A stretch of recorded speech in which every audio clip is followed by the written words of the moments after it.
बात होगी आज मध्य प्रदेश की, बात होगी आज भारतीय जनता पार्टी की और बात होगी कांग्रेस की कि किस तरह मध्य प्रदेश में चल रही सियासी उठापटक से कांग्रेस इसे किस तरीके से देख रही है।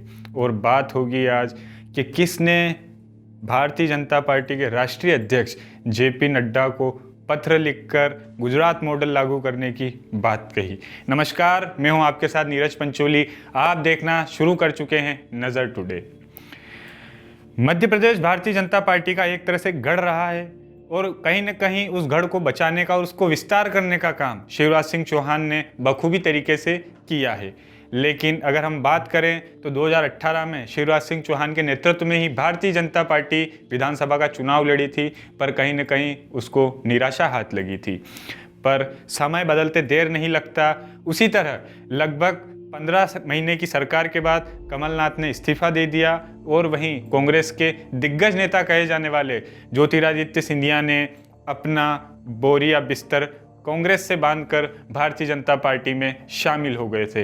वहीं उनके जो समर्थित विधायक थे तो वो इस्तीफा देकर भारतीय जनता पार्टी के टिकट पर चुनाव लड़कर शिवराज सिंह चौहान ने बहुमत हासिल किया। वह अभी तक सरकार चला रहे हैं।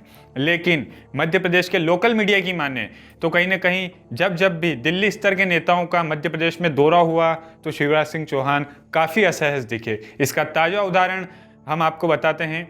अमित शाह का ग्वालियर में जब दौरा हुआ तो कहीं ना कहीं शिवराज सिंह चौहान वहां असहज नजर आए। उसके बाद उज्जैन में जब प्रधानमंत्री नरेंद्र मोदी द्वारा उज्जैन कॉरिडोर का शिलान्यास किया गया या उद्घाटन किया गया तो वहां भी शिवराज सिंह चौहान असहज दिखे और इसका वीडियो आज भी सोशल मीडिया पर आपको मिल जाएगा। अब बात करते हैं विरोध क्यों हो रहा है। जिस तरह गुजरात में चुनाव से पहले मुख्यमंत्री समेत तमाम मंत्रियों को रिवेन्यूएट किया गया, एक तरह से बदल दिया गया, कहीं ना कहीं वही गुजरात मॉडल मध्य प्रदेश में लागू करने की बात हो रही है। और इसे लागू करने का जिस बात को जो जोर दे रहे हैं वह भारतीय जनता पार्टी के विधायक ही हैं।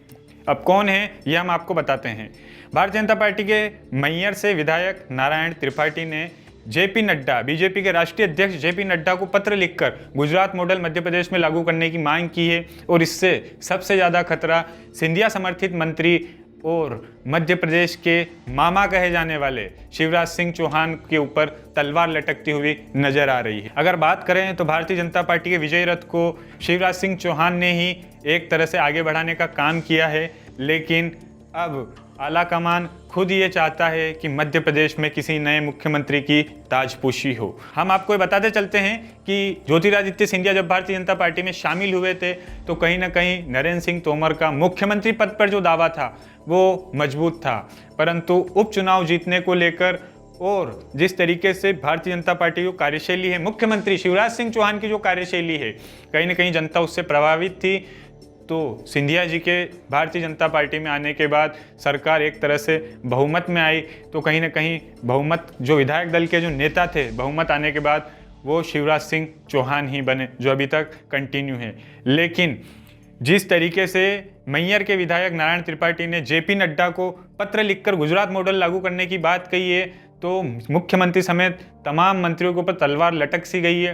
कहीं ना कहीं उनकी परफॉर्मेंस को देखकर ये भारतीय जनता पार्टी की तरफ से दावा किया जा रहा है कि परफॉर्मेंस देखकर मंत्रियों के मंत्रालय बदले जाएंगे एवं नए लोगों को मौका दिया जाएगा।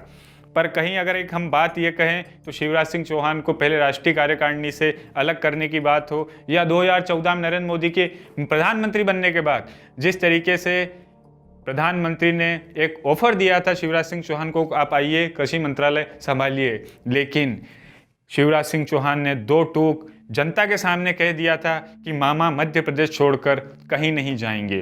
तो ये कहीं ना कहीं एक तरह से सीधा जवाब था नरेंद्र मोदी को, अमित शाह को। लेकिन आज स्थिति बदल गई है और कहीं ना कहीं इस बदलते परिवेश में, बदलती स्थिति में आप ये देख पाएंगे कि नरेंद्र मोदी और अमित शाह की टीम जितनी मजबूत है उतनी टीम शिवराज सिंह चौहान की मजबूत नहीं है। और अगर हम नई पीढ़ी की बात करें, सेकंड लीडरशिप की बात करें तो मध्य प्रदेश में कहीं ना कहीं चाहे नरोत्तम मिश्रा हो, गोपाल भार्गव हो, ऐसे कई तमाम नेता हैं जो मुख्यमंत्री बनने की आस लगाए बैठे हैं। और इन सबको जो हवा देने का काम है कहीं ना कहीं कैलाश विजयवर्गीय करते हैं। आपको ये भी बताते हैं कि अगर गुजरात मॉडल मध्य प्रदेश में लागू हुआ तो सबसे पहले खतरे की घंटी जो आएगी वो सिंधिया समर्थित मंत्रियों पर ही आएगी, क्योंकि अगर परफॉर्मेंस चार्ट अगर देखा जाए तो कहीं ना कहीं उसमें सिंधिया समर्थित जो मंत्री हैं वो पिछड़ते हुए दिख रहे हैं। और वहीं आपको बताते हैं कि जिस दिन से मध्य प्रदेश में भारतीय जनता पार्टी की सरकार जो बनी है, कहीं ना कहीं विरोध के स्वर उस समय भी उठे थे, मंत्रालय को लेकर काफ़ी नोकझोंक भी हुई थी, काफ़ी सिर फुटव्वल भी हुई थी, लेकिन फिर भी शिवराज सिंह चौहान और भारतीय जनता पार्टी ने इस क्राइसिस को मैनेज करके उपचुनाव जीतकर एक तरह सरकार को बहुमत में लाए।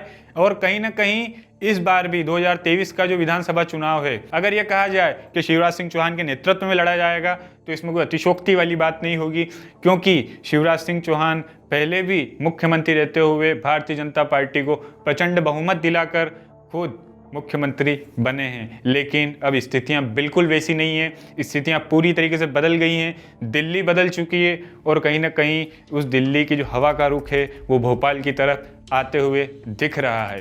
क्योंकि भारतीय जनता पार्टी में जिस तरीके से उपचुनाव के बाद नरोत्तम मिश्रा का, गोपाल भार्गव का, गोविंद सिंह राजपूत का, तुलसी सिलावट का जिस तरीके से कद बढ़ा है, कहीं ना कहीं ये शिवराज के लिए खतरे की घंटी है। शिवराज भी इस चीज़ को जानते हैं, इसलिए वो फूक फूक कर कदम रख रहे हैं। लेकिन अब ये देखना और भी ज़्यादा दिलचस्प होगा कि अगर गुजरात मॉडल मध्य प्रदेश में लागू होता है तो किन किन मंत्रियों का मंत्रालय खिसकेगा, क्या मुख्यमंत्री भी बदल जाएंगे, और बदलेंगे तो कौन होंगे मध्य प्रदेश के नए मुख्यमंत्री?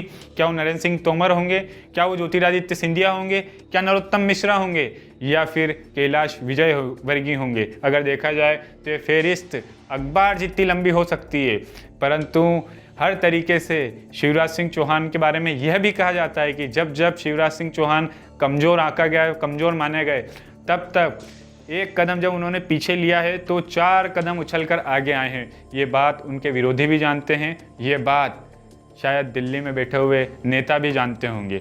लेकिन देखना यही दिलचस्प होगा कि अगर शिवराज सिंह चौहान हटाए जाते हैं या उनको किसी और चीज़ के दिल्ली में मनाया जाता है तो वो कौन सा पद होगा जो शिवराज सिंह चौहान संभालेंगे। इसी तरह की तमाम ताज़ा खबरों के लिए देखते रहिए नज़र टुडे। बहुत बहुत धन्यवाद।